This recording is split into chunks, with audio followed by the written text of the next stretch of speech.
नमस्कार दोस्तों, आप सभी का स्वागत है आपके अपने YouTube चैनल ज्ञान स्टडी LMP पर।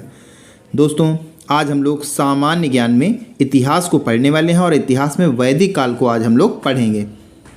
पिछली इतिहास की क्लास में हम लोगों ने हड़प्पा संस्कृति और सभ्यता को पढ़ा था।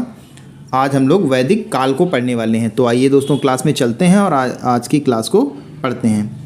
उससे पहले दोस्तों, अगर आप चैनल पर पहली बार आए हैं तो चैनल को सब्सक्राइब कर लें, साथ में बेल आइकन को अंडर प्रेस कर लें ताकि अगली क्लास की जानकारी आपको मिल सके।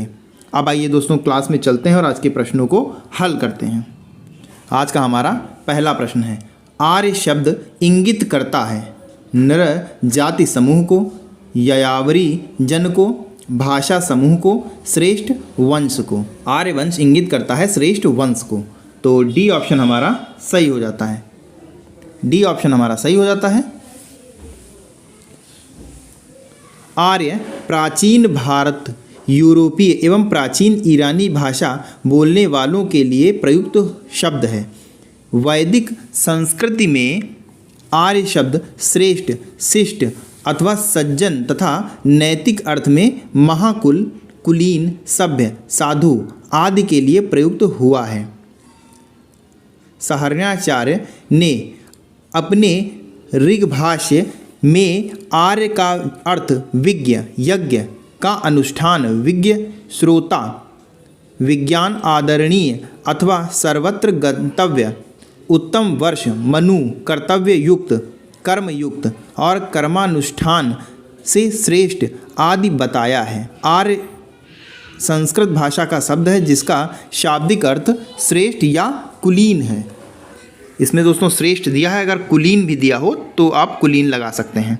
तो डी ऑप्शन सही हो जाता है। अगला प्रश्न है, क्लासिकी संस्कृत में आर्य शब्द का अर्थ है ईश्वर में विश्वासी, एक वंशानुगत जाति, किसी विशेष धर्म में विश्वास रखने वाला, एक उत्तम व्यक्ति। तो दोस्तों इस प्रश्न का सही उत्तर हो जाएगा ऑप्शन डी, एक उत्तम व्यक्ति। डी ऑप्शन हमारा सही हो जाता है। क्लासिकीय संस्कृत में आर्य शब्द का अर्थ है एक उत्तम व्यक्ति। वैदिक साहित्य में कहीं भी आर्य का एक जाति अथवा विशेष भाषी के रूप में उल्लेख नहीं हुआ है। आर्य पुत्र या आर्य कन्या से आशय उत्तम एवं सुसंस्कृति व्यक्ति से रहा है। सर्वप्रथम मैक्स मूलर ने 1893 ईस्वी में आर्य शब्द का प्रयोग एक श्रेष्ठ जाति के आशय से किया था। तो इस प्रकार डी ऑप्शन हमारा सही हो जाता है। आइए दोस्तों अगले प्रश्न पर चलते हैं। अगला प्रश्न है, सबसे पुराना वेद कौन सा है? यजुर्वेद, ऋग्वेद, सामवेद, अथर्ववेद। तो दोस्तों सबसे पुराना वेद ऋग्वेद है, तो बी ऑप्शन हमारा सही हो जाता है। भारतीय साहित्य में वेद सर्वाधिक प्राचीन हैं। ये 4 वेद हैं, ऋग्वेद, सामवेद, यजुर्वेद, अथर्ववेद। वेदों में सर्वाधिक महत्वपूर्ण ऋग्वेद है, यही सर्वाधिक प्राचीन भी माना जाता है। तो सबसे पुराना वेद की बात अगर किया जाए तो ऋग्वेद हो जाता है, तो बी ऑप्शन हमारा सही हो जाता है। अगला प्रश्न है, त्रयी नाम है 3 वेदों का, धर्म, संघ व युद्ध का, हिंदू धर्म के 3 देवताओं का, 3 मौसमों का। तो दोस्तों त्रयी 3 वेदों का नाम है, तो ए ऑप्शन हमारा सही हो जाता है। ऋग्वेद, यजुर्वेद, सामवेद को वेद त्रयी या त्रयी कहा जाता है, तो इस प्रकार ए ऑप्शन हमारा सही हो जाता है। आइए दोस्तों अगले प्रश्न पर चलते हैं। अगला प्रश्न है दोस्तों, किस वैदिक ग्रंथ में वर्ण शब्द का सर्वप्रथम नामोल्लेख मिलता है? ऋग्वेद, अथर्ववेद, सामवेद, यजुर्वेद। तो दोस्तों इस प्रश्न का सही उत्तर हो जाएगा ऑप्शन ए, ऋग्वेद। वर्ण शब्द का सर्वप्रथम उल्लेख ऋग्वेद में मिलता है। ऋग्वेद में वर्ण शब्द रंग के अर्थ में तथा कहीं कहीं व्यवसाय चयन के अर्थ में प्रयुक्त हुआ है। आर्यों को गौर वर्ण तथा दासों को कृष्ण वर्ण कहा गया है। प्रारंभ में हम 3 वर्णों का उल्लेख पाते हैं, ब्रह्मा, क्षत्र, वैश्य। कालांतर में एक चौथा वर्ण शूद्र नाम से समाज में उत्पन्न हुआ। ऋग्वेद के 10वें मंडल के पुरुष सूक्त में सर्वाधिक शूद्र शब्द मिलता है।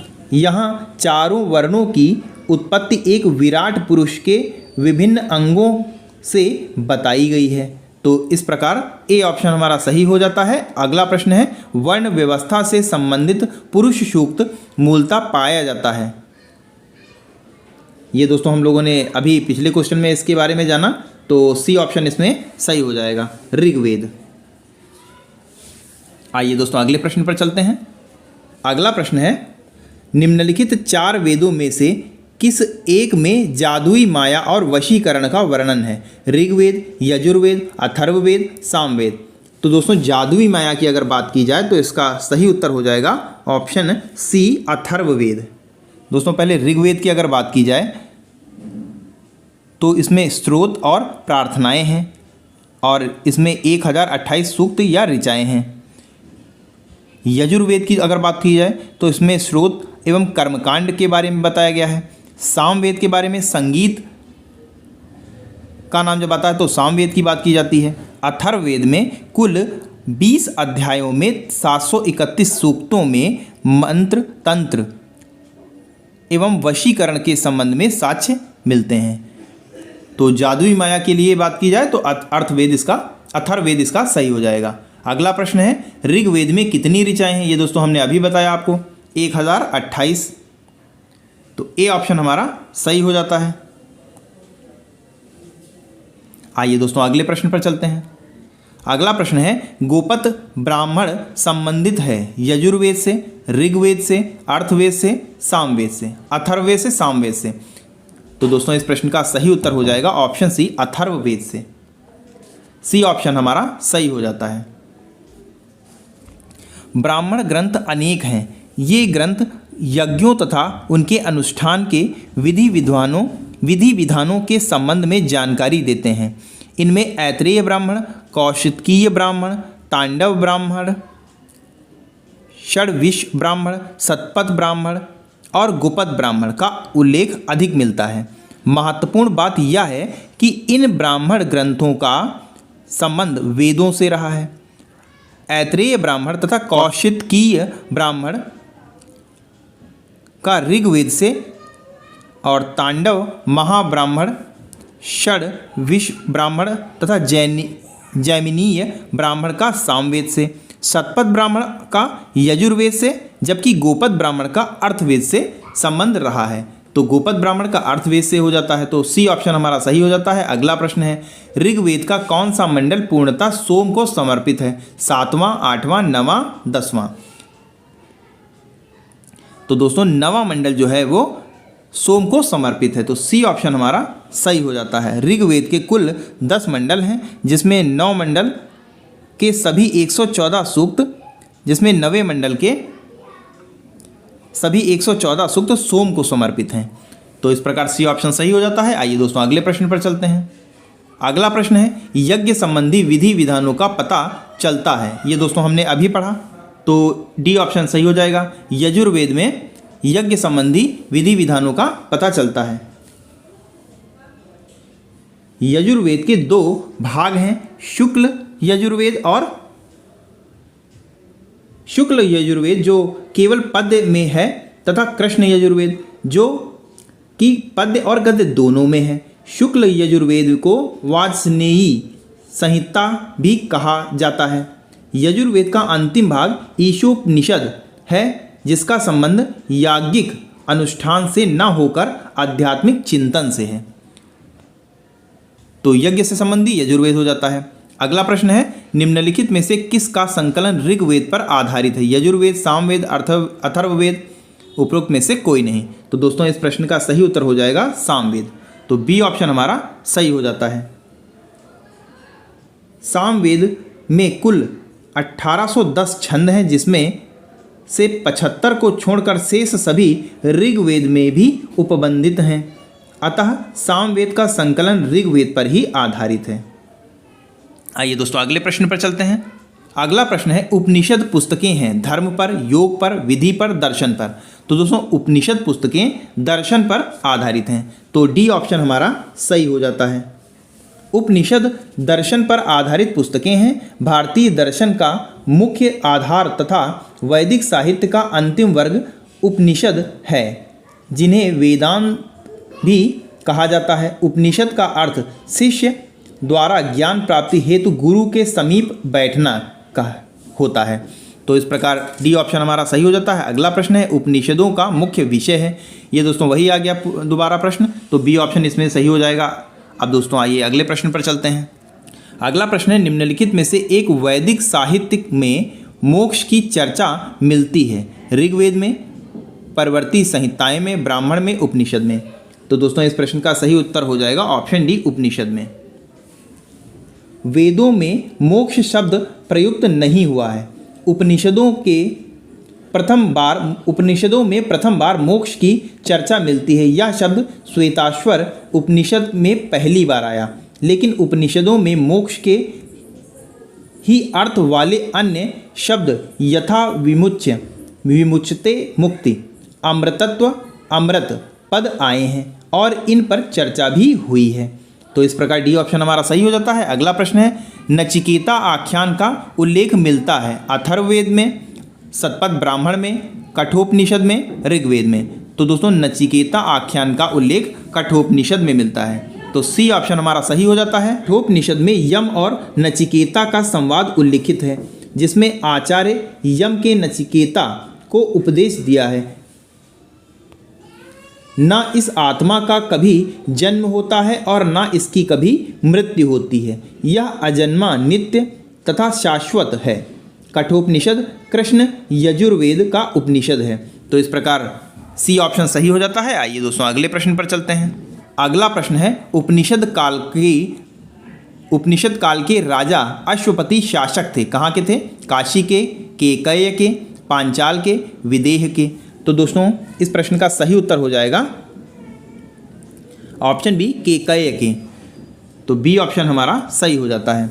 उपनिषदों में कुल क्षत्रिय राजाओं के उल्लेख प्राप्त होते हैं, जो विद्वान दार्शनिक थे तथा जिन्होंने ब्राह्मण को भी ज्ञान दिया था। इन राजाओं में विदेह के राजा जनक, पांचाल के राजा प्रवाहबली, केकय के राजा अश्वपति तथा काशी के राजा अजातशत्रु प्रमुख थे। तो इस प्रकार बी ऑप्शन हमारा सही हो जाता है। अगला प्रश्न है आरंभिक वैदिक साहित्य में सर्वाधिक वर्णित नदी है? सिंधु, यमुना, सरस्वती, गंगा। तो दोस्तों इस प्रश्न का सही उत्तर हो जाएगा ऑप्शन ए सिंधु।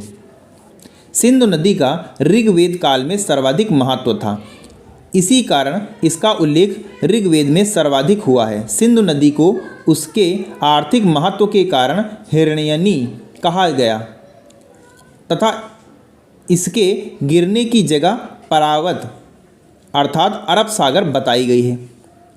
सरस्वती ऋग्वैदिक आर्यों की सर्वाधिक पवित्र नदी थी, इसे नदीत्मा कहा जाता था। तो इस प्रकार ए ऑप्शन हमारा सही हो जाता है। आइए दोस्तों अगले प्रश्न पर चलते हैं।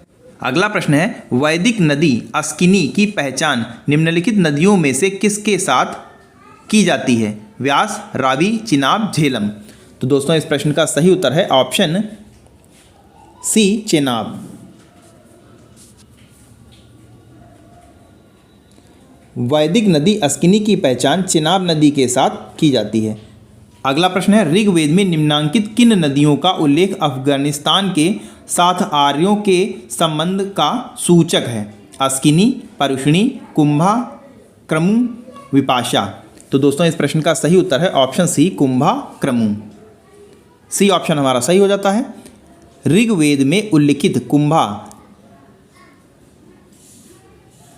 कुर्रम, गोमती एवं शुवालू नदियां अफगानिस्तान से बहती थीं। इन